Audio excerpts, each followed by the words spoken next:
Bienvenue dans cette nouvelle édition de l'Africa Tonight. Au sommaire, coup d'État militaire au Burkina Faso. Les putschistes du régiment de sécurité présidentielle ont désigné le général Gilbert Diendéré, nouvel homme fort du pays. Des produits de beauté fabriqués artisanalement, c'est ce que propose Honorine Minto, une Gabonaise qui a notamment développé des lotions contre la chute des cheveux. Et le point sur les 11e Jeux africains de Brazzaville. Les demi-finales de football et la finale de volleyball ont eu lieu mardi. Dans les deux disciplines, le Congo, pays organisateur, s'est incliné.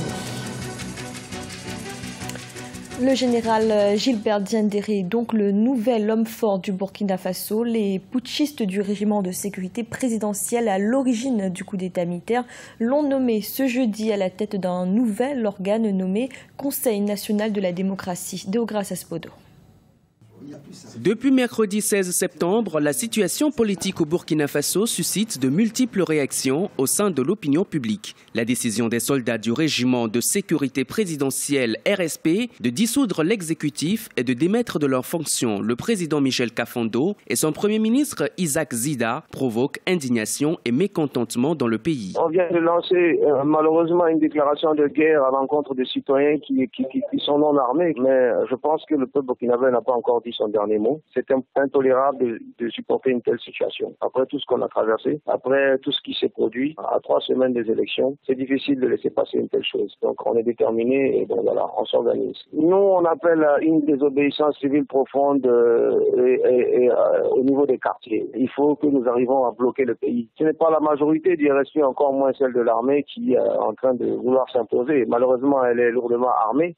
Et voilà, mais nous allons les affronter. Dans ce climat de contestation, Gilbert Diendéré, l'ancien chef d'état-major de l'ex-président Blaise Compaoré, a été proclamé président du CND, Conseil national de la démocratie. Dans un autre communiqué en date de ce jeudi 17 septembre 2015, le CND a indiqué que les secrétaires généraux des ministères assumeront les affaires courantes. Les leaders syndicaux burkinabés se veulent aussi rassurants. En grève générale illimitée, ils estiment avoir une responsabilité à assumer dans le processus démocratique de leur pays. Nous ne pouvons qu'être optimistes puisque nous battons. La position du mouvement syndical, d'abord, c'est l'absence des militaires sur le champ politique. Et de ce point de vue, on ne peut pas continuer de cautionner des coups d'État. Dès lors qu'on n'a pas encore fini avec la situation, il n'y a pas à s'asseoir. Donc le mot d'ordre de grève qui est lancé, ce n'est pas que les gens restent chez eux à la maison dormir. De toute façon, si on refuse de s'assumer aujourd'hui, qu'on ne veuille pas, un jour ou l'autre, ça sera nos petits-enfants, nos enfants qui vont s'assumer. Si on est contre un coup d'État, on ne peut pas être d'accord avec les décisions qui proviennent de ce coup d'État. Le pays est en difficulté, c'est dans la rue qu'on doit l'exprimer. Tous les regards sont désormais tournés vers le Burkina Faso. Les derniers événements compromettent la tenue des élections présidentielles prévues pour le 11 octobre prochain.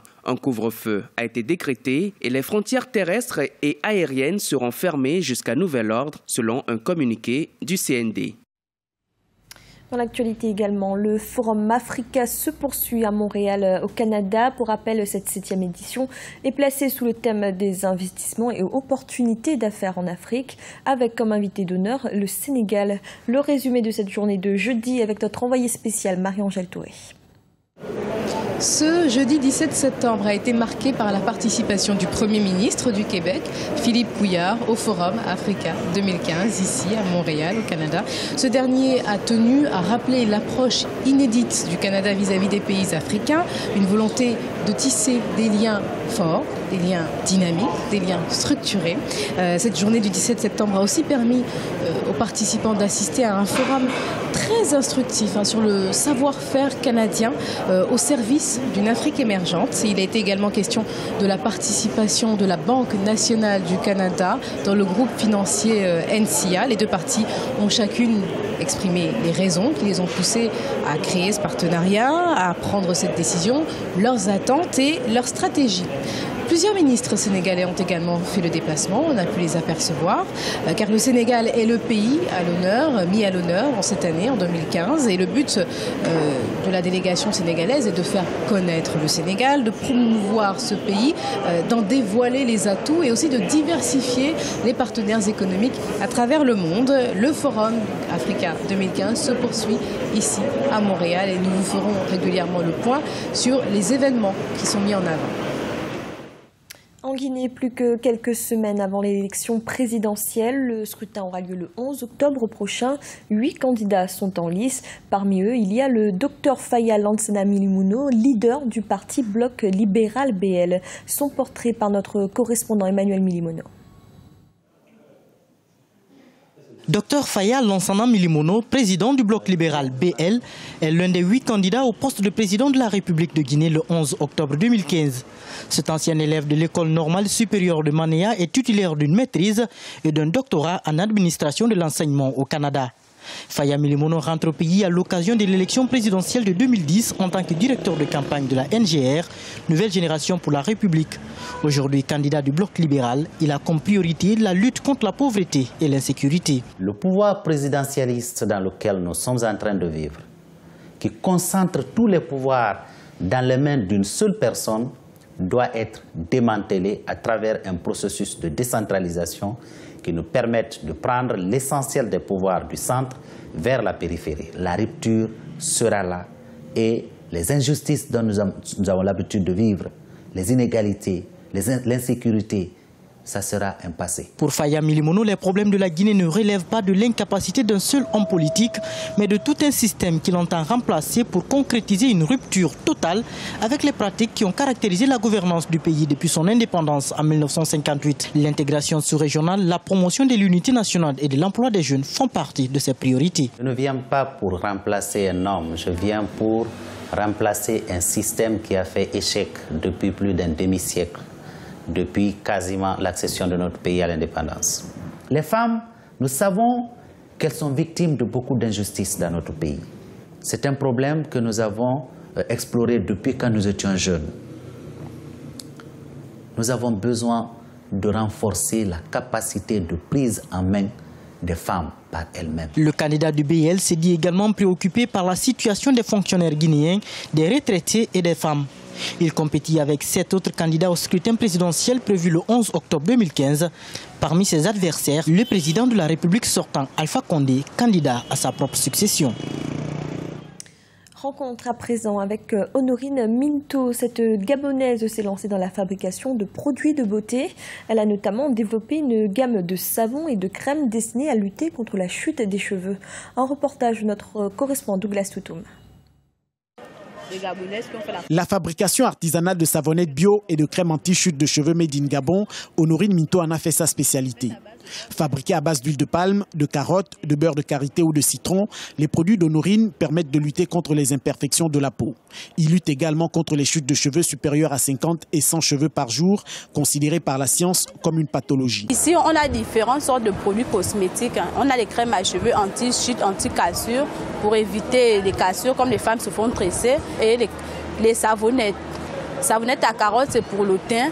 C'est pour unifier le teint, pour garder votre teint, surtout pour le teint clair. Et les savonnettes pour citron, c'est pour aussi les odeurs. Vous savez que le citron, ça tue les odeurs. C'est pour éviter les odeurs corporelles et ça vous garde la peau. Et les savonnettes à l'huile de palme, c'est pour vous garder la peau, ça ne fait pas brunir, ça ne fait pas noircir. C'est savonnette gourmande aussi. Honorine Minto ambitionne aujourd'hui de faire tester ses produits en laboratoire et augmenter sa production journalière. Ça n'a pas été testé dans un laboratoire.